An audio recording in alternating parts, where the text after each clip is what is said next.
Douro, que por aqui vai rasgando o relevo transmontano, esculpindo o sulco que desde sempre é o fluxo de vida que alimenta e rega esta região do país.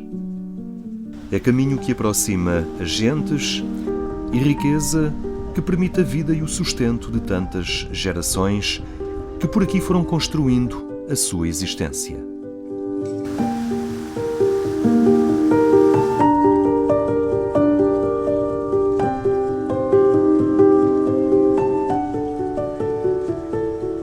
As montanhas, o granito, o Douro ou o Tâmega são o enquadramento de uma porção de povo de Deus que há 100 anos por aqui se organiza em comunidades de vida, paróquias, em diocese.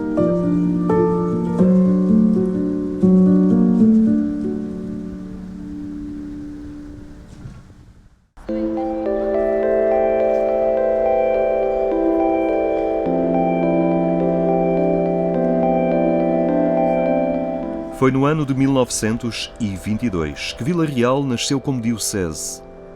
Agora, em 2020, tornou público um itinerário pastoral que levará a Igreja, nesta região, a entrar no ano jubilar de 2022 com o dinamismo e o entusiasmo que pode resultar do plano pastoral que foi agora apresentado. Os cuidados da pandemia e a possibilidade de chegar mais longe levou a Diocese a apostar nas plataformas digitais para divulgar a sua iniciativa pastoral. Mas 70 vezes 7 esteve lá e escutou um bispo que quer uma dinamização nova para a sua igreja. Dinamização naquela lógica missionária, defendida pelo Papa Francisco e recentemente reforçada pela instrução da Congregação para o Clero. Nós precisamos de paróquias, comunidades e movimentos mais numa perspectiva missionária. Portanto, não chega uma mera lógica de repetição, não chega, já não basta para os tempos de hoje, uma mera lógica de manutenção do que existe. É necessário uma dinamização missionária e isto é um instrumento que pode ser útil. Os tempos novos reclamam ideias inovadoras, também no que ao ser igreja se pede. Outros tempos, oportunidades diferentes que este plano pastoral quer incrementar. É uma expressão, portanto, visibiliza, torna visível e concreto a unidade e a comunhão, que são ideais muito bonitos, mas têm que se tornar visíveis de formas concretas. Um plano pastoral visibiliza essa unidade e essa comunhão. Ou seja, a Igreja, e esta diocese em concreto, é constituída, felizmente, por uma grande diversidade de paróquias, de grupos, movimentos, etc., de instituições, mas é uma mesma Igreja e tem uma mesma missão. Portanto, haver um plano de pastoral numa diocese significa que está reforçado, de forma muito concreta, essa comunhão. E a comunhão é a palavra-chave e o ADN que deve unir as comunidades. O novo caminho pastoral da Diocese de Vila Real, o plano pastoral, que agora foi tornado público, é um sinal de sinodalidade. A Igreja é sinodal. O que significa? Revela que a Igreja é um caminho que todos fazem em conjunto. E, portanto, um plano não corresponde a um documento que traduza as ideias, as propostas ou as imposições, se quisermos, de uma pessoa, ou nomeadamente do bispo. Não é um plano que o bispo elabora e que põe na mão da diocese e dos seus protagonistas para, digamos assim, porem em prática. Não é exatamente assim. O plano corresponde, digamos assim, a este caminho sinodal e, portanto, ele foi construído pela escuta e pela participação, quer do clero, dos padres e diáconos, através do Conselho de Presbíteros, e também dos leigos que estão presentes e representados no Conselho Diocesano Pastoral. A 20 de abril de 1922, o Papa Pio XI torna pública a bula apostólica predecessorum nostrarum solicitudum. Com ela se cria a nova diocese de Vila Real. Até então, este território transmontano estava repartido pelas dioceses de Braga, Lamego e Bragança Miranda. Celebrar 100 anos é ir às raízes e projetar o futuro da diocese. Por isso, este plano pastoral enquadra a sua dinâmica numa igreja que cresce com raízes. A árvore diz-nos muito aqui na nossa região, não é? E é um símbolo bíblico e da tradição da Igreja. Normalmente chamamos-lhe mesmo à cruz a árvore da vida. Portanto, nós, a partir deste símbolo que nos parece sugestivo e com muito significado, escolhemos este lema: crescer com raízes.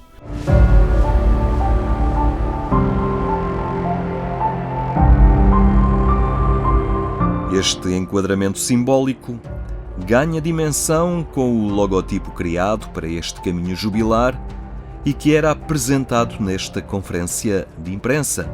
Ele pretende concentrar uma identidade carregada de significado. O símbolo que nós escolhemos foi a árvore. A árvore que é própria da paisagem transmontana. Portanto, temos aí muitas florestas ainda e portanto, lugares muito bonitos mesmo do ponto de vista natural. É também, a árvore é também o símbolo do labor do nosso povo, porque os pomares, os olivais, as vinhas, tudo faz parte da cultura também do nosso povo. Depois, este é um símbolo natural que liga o solo, o subsolo, o próprio ambiente e nos apela à subida, quer nas raízes, no tronco e depois nos frutos. Portanto, é um símbolo natural interessante, mas é sobretudo um símbolo bíblico, que vem desde a primeira página da Bíblia, na árvore do paraíso, até à última, até ao Gênesis, do Gênesis ao Apocalipse, portanto. Já tínhamos um logotipo da diocese, que eram as 3 montanhas. Agora elas mantêm-se lá, mas foram acrescentados alguns elementos, nomeadamente os rios, e depois uma árvore que tem a forma de cruz também e que nos ajuda a compreender tudo isto. Em cada uma das montanhas está precisamente o verbo que acabei de referir: aprofundar, permanecer e frutificar. Mas esta imagem é apenas um elemento facilitador que remete para um caminho de 3 anos, enquadrado em abordagens mais específicas. A primeira fase convida ao aprofundamento dessas raízes. As raízes têm a ver com isto, têm a ver com as raízes da memória, as raízes culturais, as raízes das nossas tradições, aquilo que nos identifica como povo, aquilo que marca a nossa identidade e que naturalmente as nossas raízes são importantes em todo esse sentido, não só as antigas como as novas, para que de facto se cimente a nossa identidade de povo aqui nesta terra. O segundo ano da caminhada diocesana para o seu jubileu propõe permanecer unidos a Cristo. Mas de facto temos o tronco e os ramos como um símbolo, dentro deste contexto da árvore, como que dividimos em vários aspectos, e este é um dos aspectos. Pareceu-nos muito interessante também isso, porque, como diz Jesus na alegoria da videira, eu sou a videira, vós sois os ramos, não é? Se permaneceres em mim, dareis muito fruto. Portanto, há toda esta ligação íntima entre o cristão configurado com Cristo. Portanto, ora, celebrar um ano jubilar com este tom parece-nos muito interessante e muito importante de cimentar a nossa união, não só a nossa identidade de cristãos, a nossa missão, que só é possível unida a Cristo, não é? E por fim, todo o caminho conduz a algo. O terceiro ano deste itinerário é já para refletir e perceber o que se conseguiu com os passos caminhados e que futuro se apresenta pela frente. Nós não podemos ficar só a olhar para o passado e também mesmo agora, todos estes elementos, nós ao fazer uma memória agradecida desta história que foi tecida naturalmente pelo amor de Deus aqui na nossa terra, não ficamos só a olhar para o passado, como se fosse, como dizia o Sr. Bispo, não é uma peça de museu, mas não, olhamos para o futuro e temos essa responsabilidade de escolher o melhor caminho. Com 100 anos, podemos afirmar que Vila Real é uma diocese ainda muito jovem. Mas por aqui já se construiu muito trabalho pastoral. Desde o ano de 1922 até agora, já muito se viveu nesta diocese, muitas coisas foram realizadas e a vida da Igreja, portanto, tem dado aqui também sinais de vitalidade e de algo que esperamos continue agora, também com estas celebrações que vamos fazer, continue a dar frutos para toda a Igreja e de forma especial para esta gente que vive aqui na região de Trás-os-Montes e Alto Douro. Podemos identificar 2 momentos significativos na história da Diocese de Vila Real: o que antecede o Concílio Vaticano II e as alterações que com ele chegam a esta região transmontana. Dom João Evangelista de Lima Vidal foi o primeiro bispo da nossa diocese e imprimiu logo uma dinâmica à diocese de fundação e de consolidação de estruturas e de evangelização. Portanto, uma das coisas essenciais, ou uma das preocupações essenciais que o moveram, foi a criação do seminário.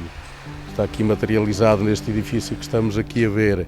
Foi a fundação do seminário, portanto, ele nisso trabalhou, e quer a nível espiritual, quer a nível material, para preparar a diocese e para a dotar do seminário.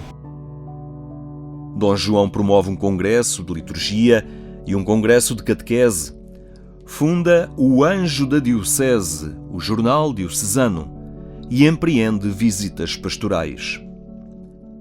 Seguiu-se Dom António Valente da Fonseca, que também continuou a obra da construção do seminário, conseguindo que todos os estudos em ordem ao sacerdócio se fizessem na diocese.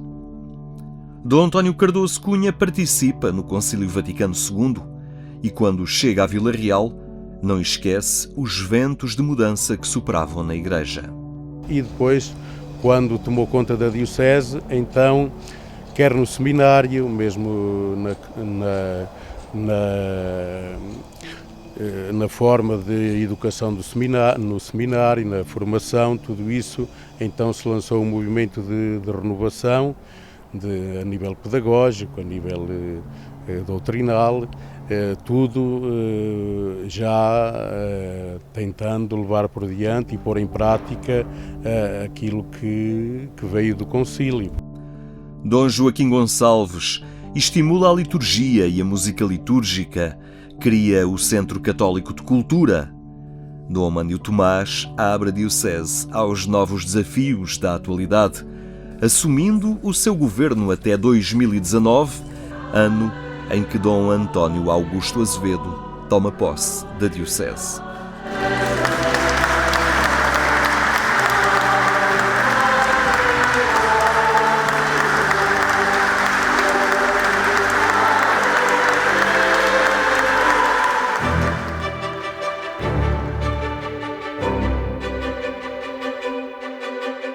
Com a criação da diocese, a Igreja Paroquial de São Domingos, na cidade de Vila Real, foi elevada à categoria de catedral e, como solene bula, com os direitos, honras, insígnias e privilégios que competem por direito ou por legítimo costume às outras catedrais.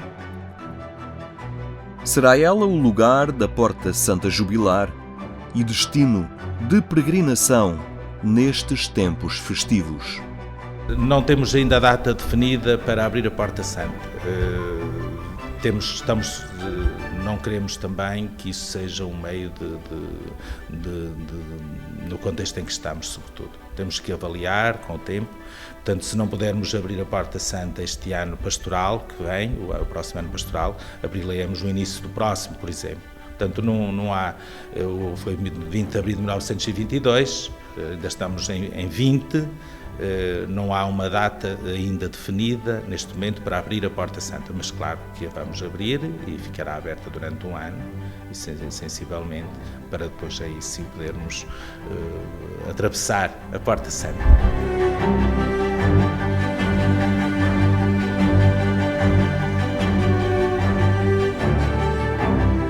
A peregrinação jubilar à Sé será também desdobrada no ato de peregrinar a tantos lugares importantes na história e na vida desta diocese, que constituem só por si o aprofundamento necessário à experiência de igreja que por aqui se faz. Poderá ser muito interessante, por exemplo, visitar os lugares de memória dos nossos bispos. Por exemplo, ir a Aveiro, a Vera Cruz, onde nasceu Dom João Evangelista de Lima Vidal, ir a Valga ou Ovar, onde nasceu Dom António Valente da Fonseca, ou as paróquias que onde eles trabalharam, ou então outros lugares. Há lugares, muitas vezes, até em vários sítios do próprio país, onde podemos ir, e isto também é uma maneira de recuperar a memória. Isto pode ser feito em pequenos grupos, até uma família, que desde que tenhamos um pequeno prospecto a explicar o que ali se passou ou a referência àquele lugar, podemos de facto fazer coisas muito mais simples que não impliquem grandes aglomerados de pessoas.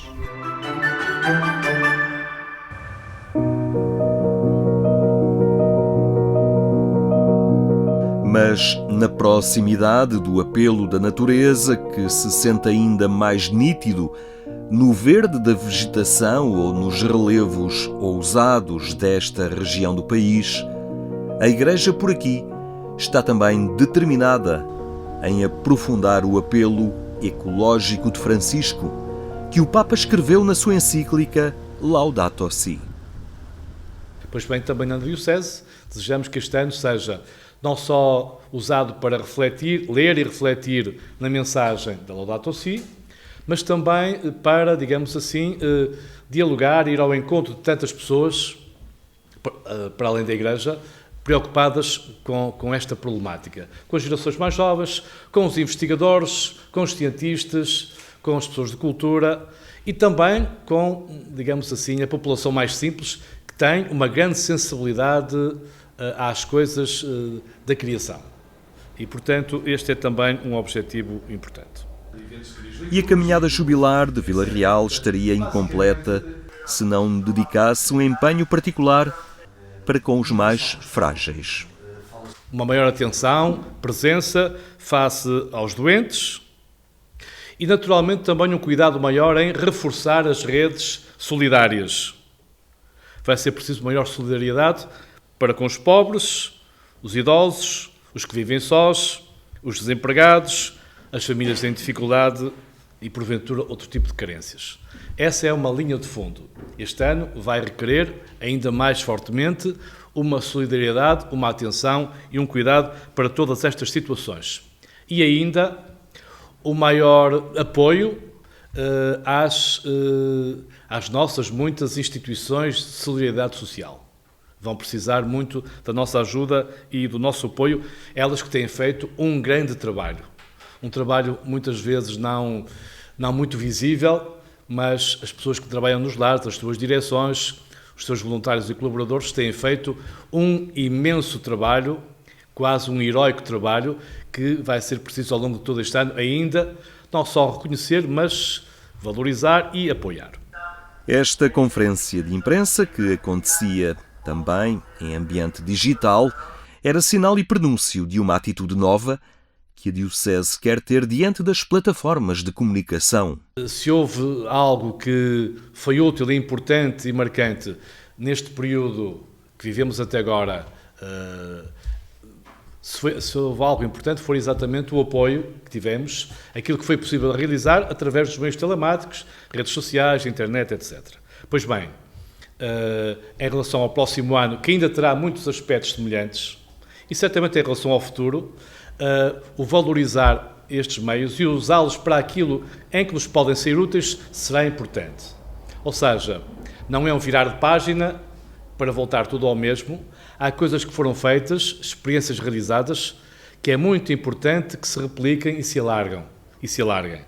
E, portanto, este objetivo parece-nos muito importante, porque tem a ver com o futuro. E tem a ver, nomeadamente, com, digamos assim, a ligação às novas gerações.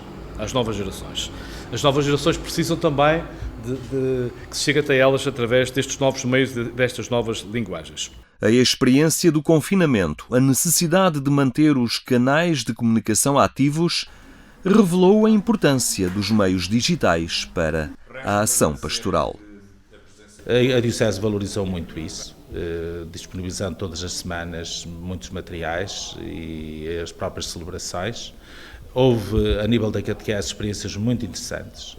Houve paróquias que fizeram toda a catequese online, com a colaboração das famílias e tudo isso. Portanto, não foi o geral da Diocese, mas foram experiências muito bonitas. Estou a lembrar, por exemplo, da cidade de Chaves, que fez uma coisa muito interessante nesse campo. Portanto, os meios digitais são para valorizar e para termos mais, precisamos ter mais formação. Hoje os jovens nascem já com esta realidade, já quase lhe está na massa do sangue, não é? Mas nós ainda temos que fazer um trabalho de aprofundamento e de mais formação no uso e no bom uso. O problema às vezes não é o uso, é o bom uso destes meios.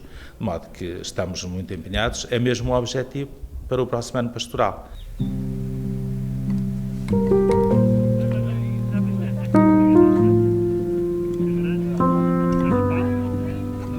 O caminho que se abre com este plano pastoral é a grande aposta da Diocese de Vila Real para os próximos tempos. Tempos de jubileu pelos 100 anos de existência, mas, acima de tudo, ocasião de revitalização pastoral e oportunidade para a Igreja acertar o passo com os tempos. Por isso, Dom António Augusto quer este plano na ordem do dia e no bolso de cada cristão. Não é um documento para pôr na gaveta ou colocar na prateleira, mas é um documento para termos durante o ano e nos ajudar no nosso trabalho, na Diocese, nas paróquias, nos grupos, etc. Porque, de facto, documentos que ninguém lê, já temos bastantes. Este é um documento, um instrumento útil e prático.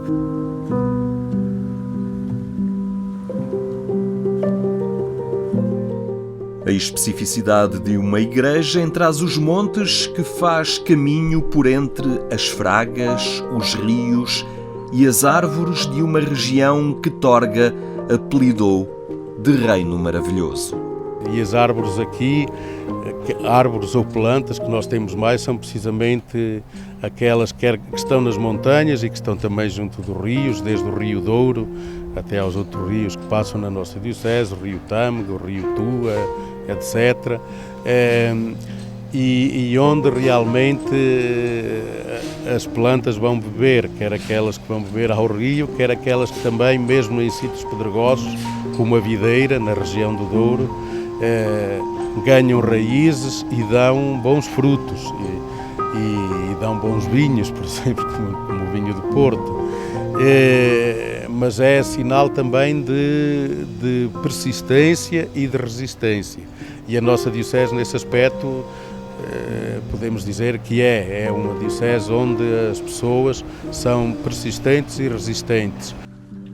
O caminho começou, pela frente, um jubileu e um futuro, diante do qual é preciso assegurar a transmissão da fé e a identidade de uma igreja que nunca é obra acabada.